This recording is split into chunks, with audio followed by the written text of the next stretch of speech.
Welcome to Real Herbalism Radio, show 227, recorded live at River Dog Studios. The show is brought to you by... You've been really frustrated with Google searches lately. You want to get your page up high in the rankings, and it seems like every time you do a search on your topic, you end up way down at the bottom, several pages in. Oh, and the companies at the top are the really, really big ones. You want to contact Mud Pod Design House. They are really good at helping with SEO. They'll help you get the right keywords and get your page rankings up. Go to Mud Pod Design House at mudpoddesign.com to get your SEO right. Now here are your hosts. I'm Candace Hunter. And I'm Patrick Hunter. And welcome to Real Herbalism Radio. Ooh, Patrick, we've been waiting long enough. You've got to pour that tea. I am so excited to give this tea a try.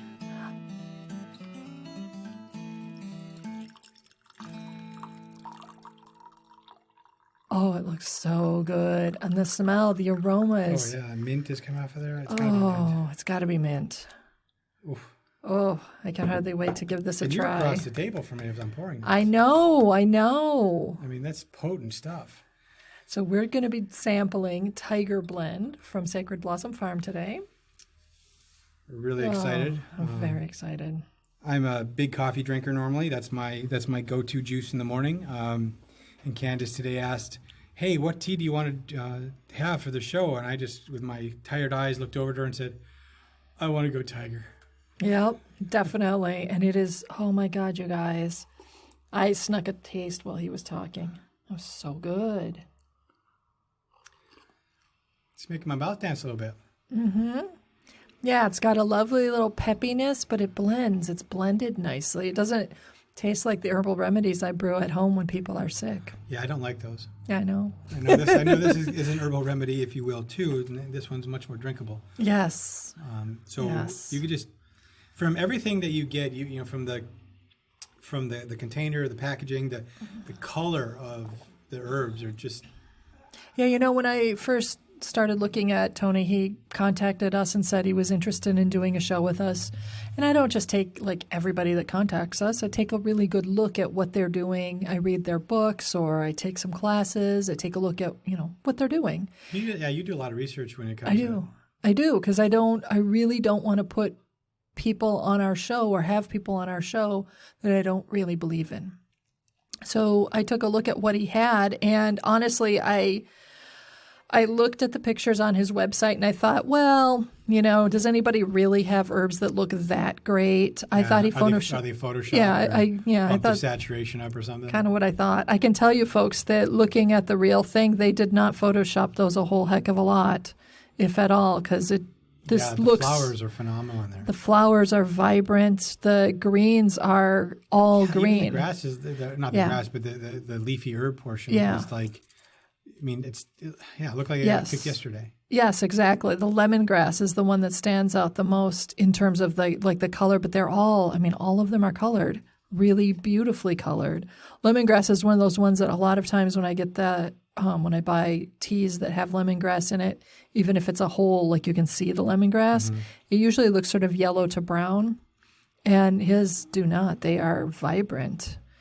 And because we are recording this and then I'm going to be like actually producing it tomorrow and uploading it tomorrow, I can tell you guys this is herbs that have sat since last growing season. Right. Oh, yeah. And they're still this vibrant. Yeah, so that's not the current season. In fact, I talked to Tony the other day for an unrelated thing, and you know he was said, because he didn't get back to me last week. I'd asked him, called him a couple times, and I was like, okay, maybe he's busy. And then he emailed back that he lost my phone number. But the second thing was that he planted 20,000 herbal plants last week. He did all this other stuff. So he's getting ready for the full-blown growing season coming up. Yeah, he's out there in the field, as it were. And no, I was impressed with what I saw. And I'm even more impressed now with what I'm seeing from the actual product.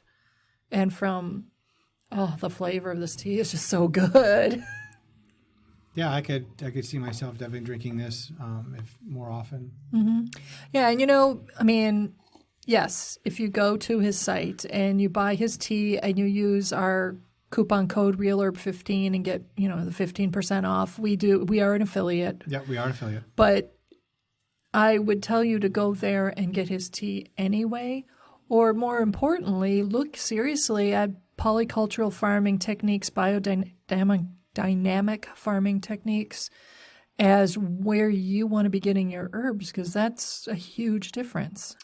Right. I mean, I've gotten stuff that's commercially farmed and it's not as vibrant. What he really tries to do is grow his herbs basically in a place where herbs are going to naturally grow. From what I'm understanding him talking about, he's not, necessarily growing them along, cultivated lines and, in berms and making it really easy on them. Because as he had said in our previous podcast, that's not how Mother Nature intended, and that's not where you're going to get the potency in the herbs. I mean, if you coddle them along, they're not going to give you the medicine that you need or the constituents you're really looking for in high potency. It's like grapes. If you have what a good season and a bad season is? A good season is crappy weather, typically, and drought conditions and things not happening when they're supposed to happen. And those grapes do amazing things. They get higher sugar content, they're lower moisture content. But then on the other side, if you have the perfect weather for it, like if the perfect weather for you and I to run around and do things all summer, nice weather, wet every now and then, temperate, comfortable. Everyone in the winery business is going, ugh, because they know that those grapes aren't going to be as good as they could be. Right. Yeah. If you look back at like the years where they say, wow, that was a really good vintage. If you look at the weather patterns and the soil in the area where those grapes have been grown, typically you find out that the weather was really challenging. Right. There was a lot of, yeah, they had rain at the beginning, or they had drought mid-season, or they came on with another wet spell or whatever, and they had really no control, and they're throwing their hands up in the air because they don't know what to do. But at the end of the day, they get these great vintages out of it. Yeah. And on that flip side, they get this great weather and all this stuff happens and they're like, oh, it's an okay vintage. I mean, it's good for what we do, but it's not great.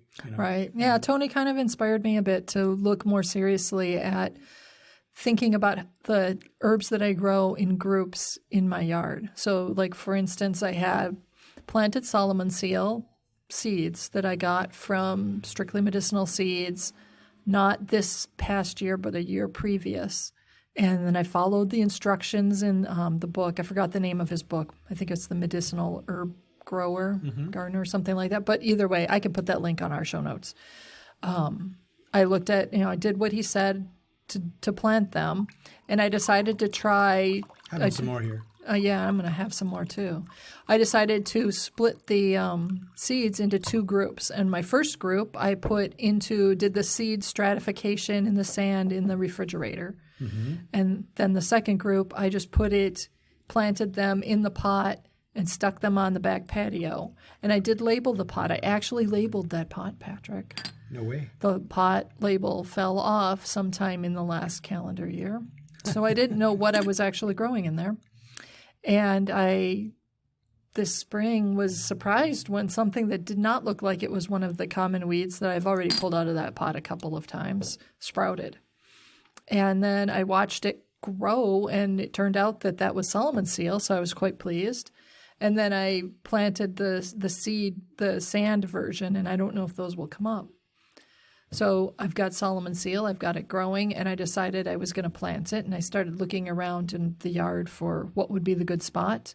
And everything I've read, I don't have a relationship with Solomon seal in the field because I don't get out to the field as much as I'd like.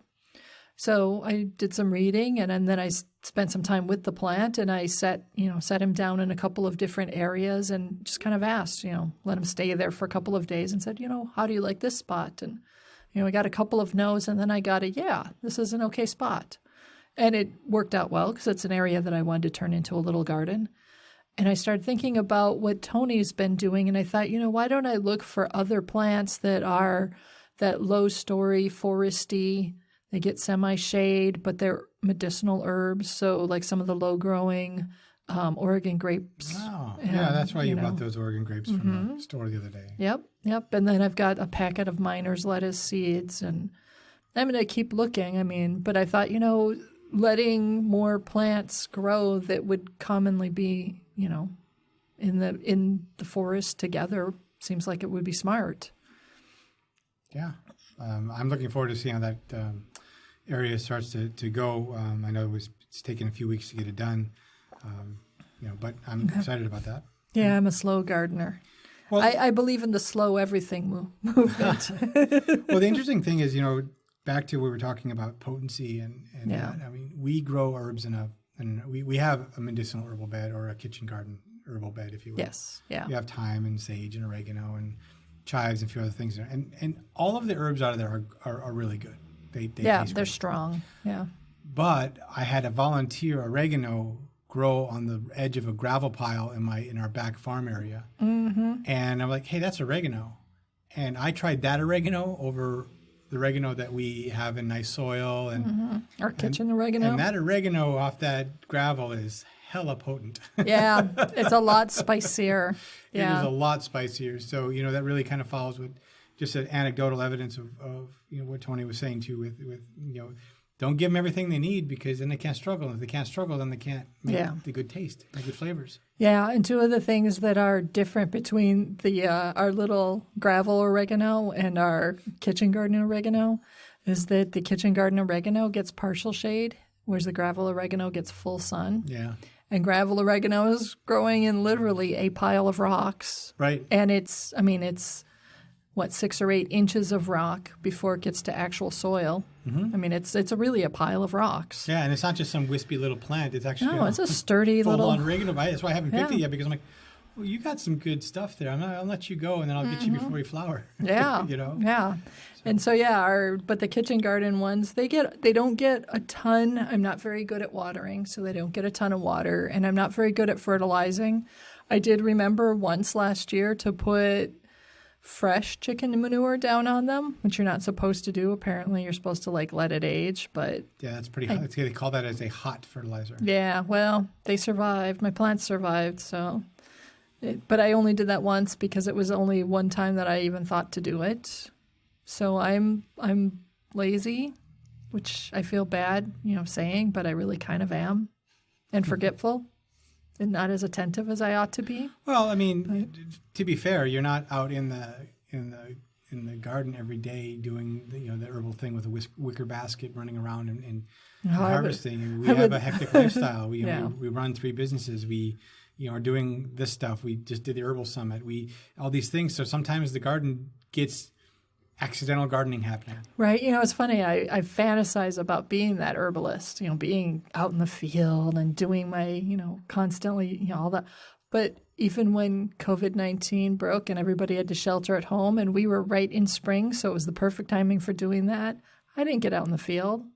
I decided to put together an herbal summit instead.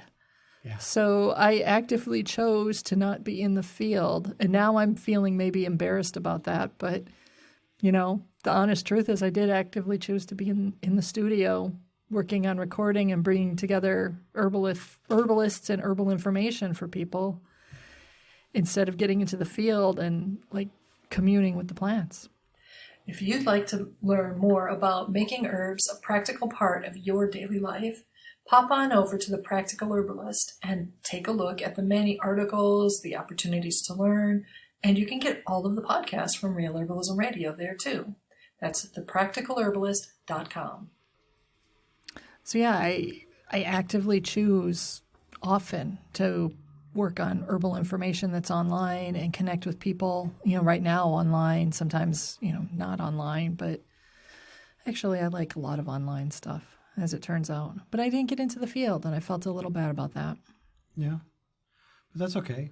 I mean, you facilitated all these other things to happen. I know. Doing the Herbal Summit was actually I've been thinking about that, doing something like that, not specifically for COVID, because I didn't predict that.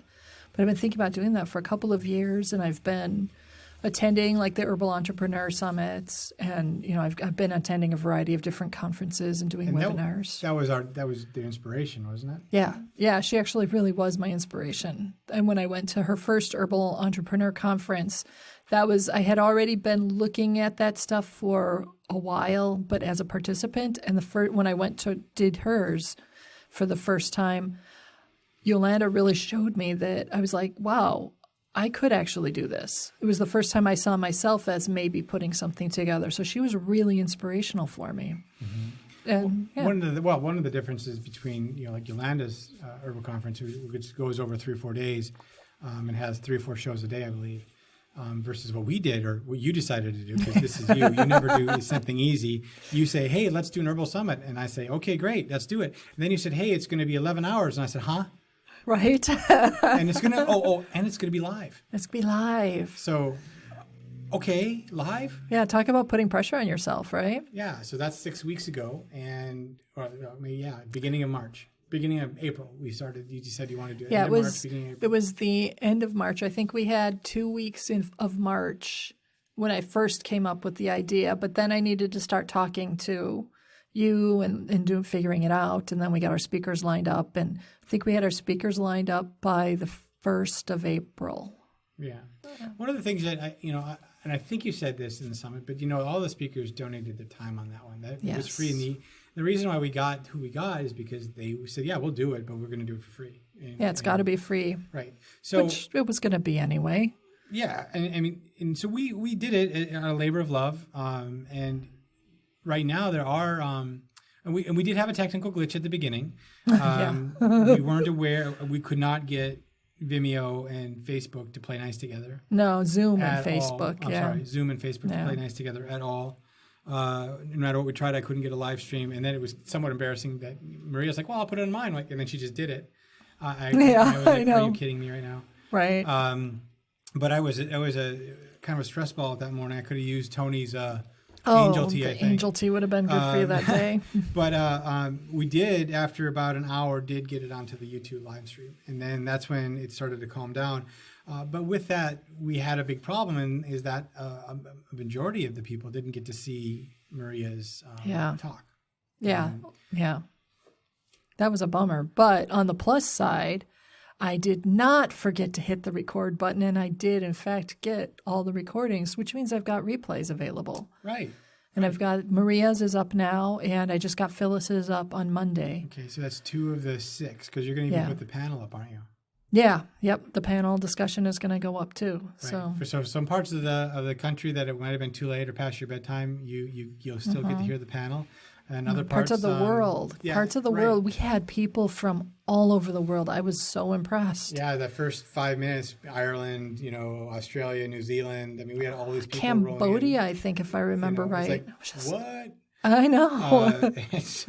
And we made a mistake. I thought, and I found out we were not the only people that make this mistake. The way that Zoom words its marketing is 100 participants and up to 10,000 viewers. Well, we thought we were in the clear, right? Yeah. No, 100 participants means 100 participants. You have to buy up to get to the 10,000 tier. And then those would all be participants. That's not even like... Yeah, that would have been just participants. So, I mean, obviously they know that most people aren't going to do that, I guess, because they offer the live streaming. Right. But we kept, I even called Zoom. I even tried to get information to make sure. And it's, we thought we were in the clear. And then, when at 7:45, 7:50 rolled around, and we filled every slot in the. Oh gosh. And then we started getting the flood of emails of, I can't get on, I reserved, am I not? And I'm like, I'm just freaking out because what are we going to do? And to be fair,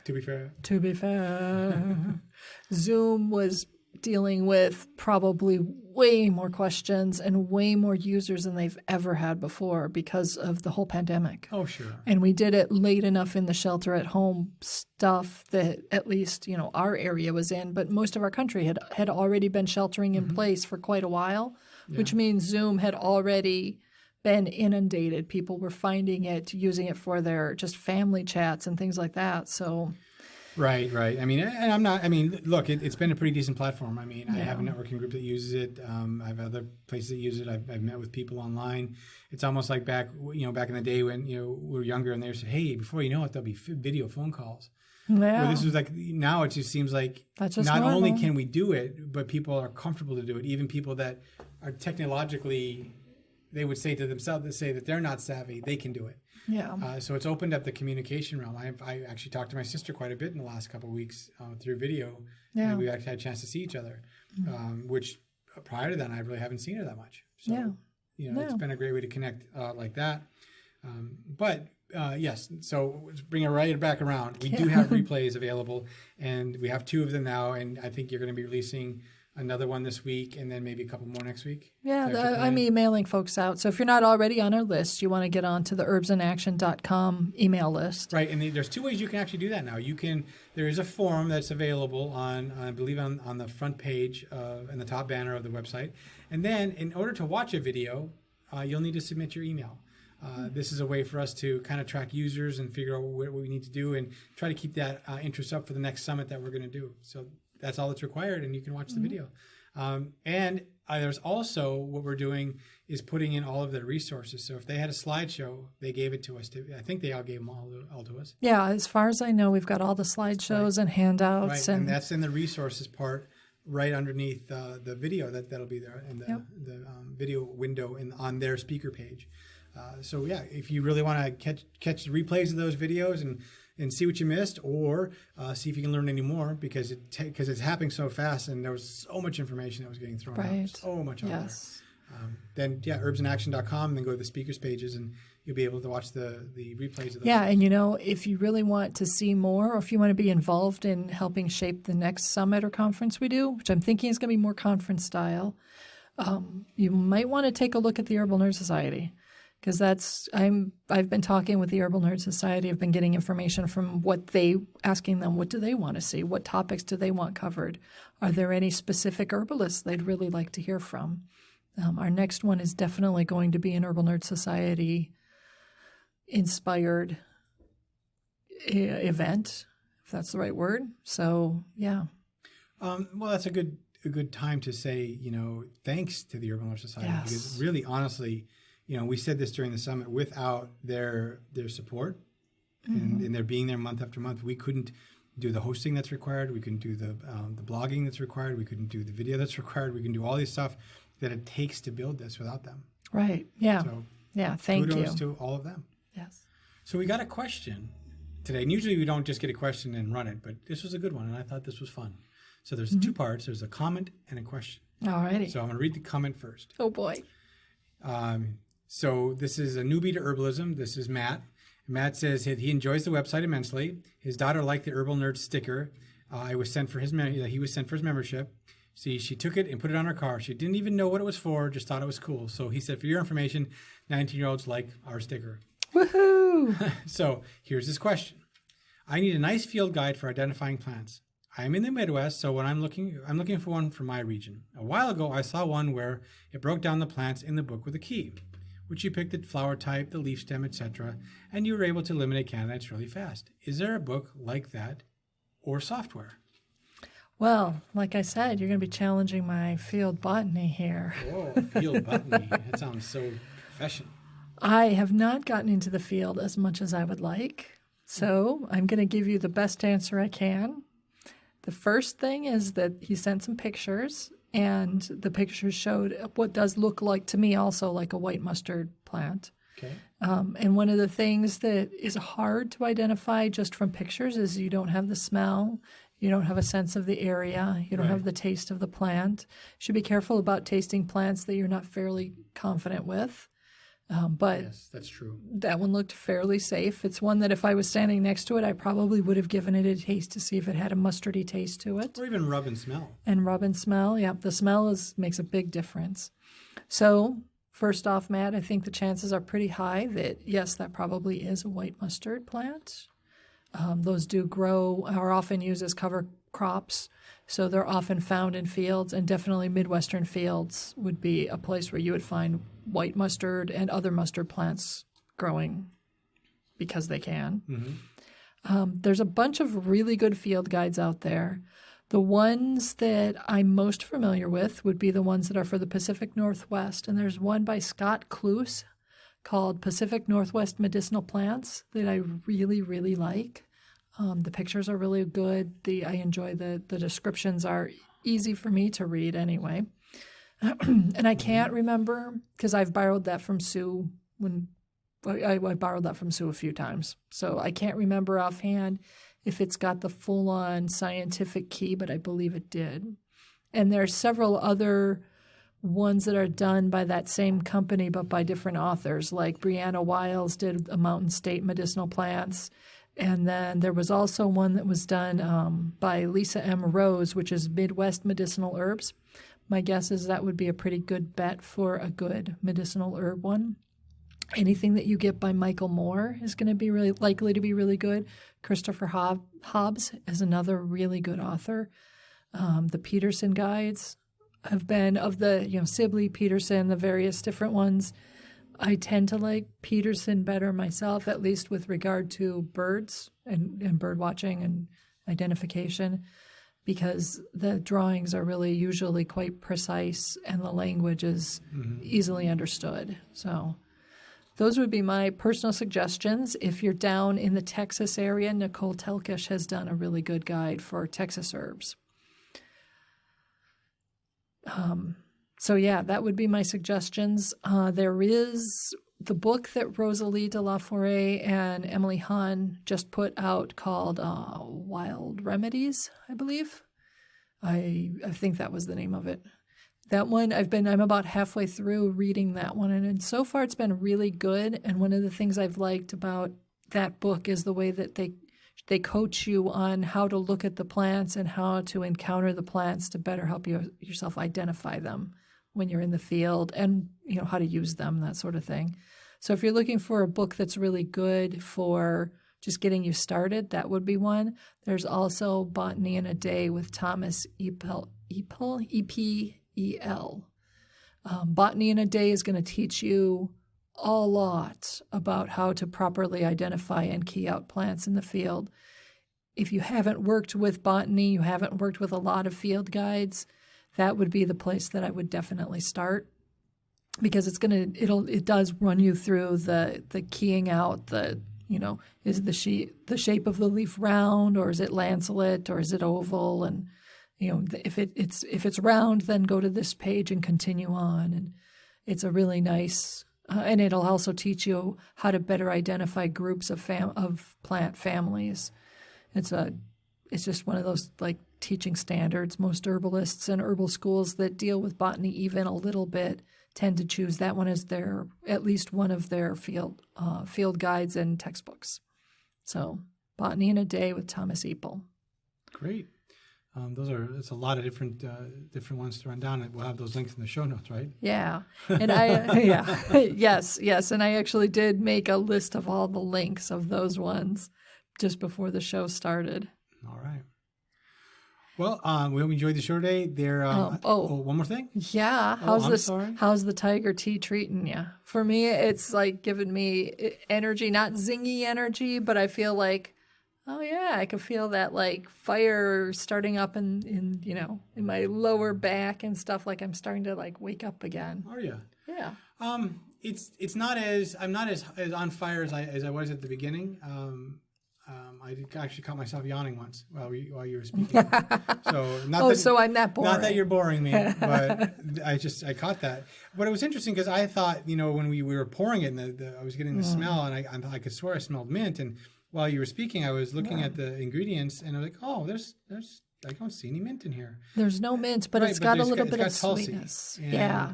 I think that's what that Tulsi aromatic really hit me, and I thought that was it. Mm-hmm. So, but anyway. Yeah, no, I really enjoy it, and like I say, I could see it being something that I could drink in substitute for coffee. Mm-hmm. For sure. So I'm gonna have to say thank you again, Tony. Right, and again, another plug. If you want to try out his stuff, Sacred Blossom Farms, sacredblossomfarm.com, and then if you go there and buy, you use capital Real Herb and then 15, and that'll save you a bit of money. Yeah. All right, with that. Put an herb on it. The statements made about herbs and products on this podcast have not been evaluated by the United States Food and Drug Administration, FDA, and are not intended to diagnose, treat, cure, or prevent disease. All information provided on this podcast or any affiliated websites is for informational purposes only and is not intended as a substitute for advice from your physician or other healthcare professional. You should not use the information on this podcast and its affiliated websites for a diagnosis or treatment of any health problem. Always consult with a healthcare professional before starting any new vitamins, supplements, diet, or exercise program before taking any medication, or if you have or suspect you might have a health problem. Any testimonials, questions, or case studies are based on individual results and do not constitute a guarantee that you will achieve the same results.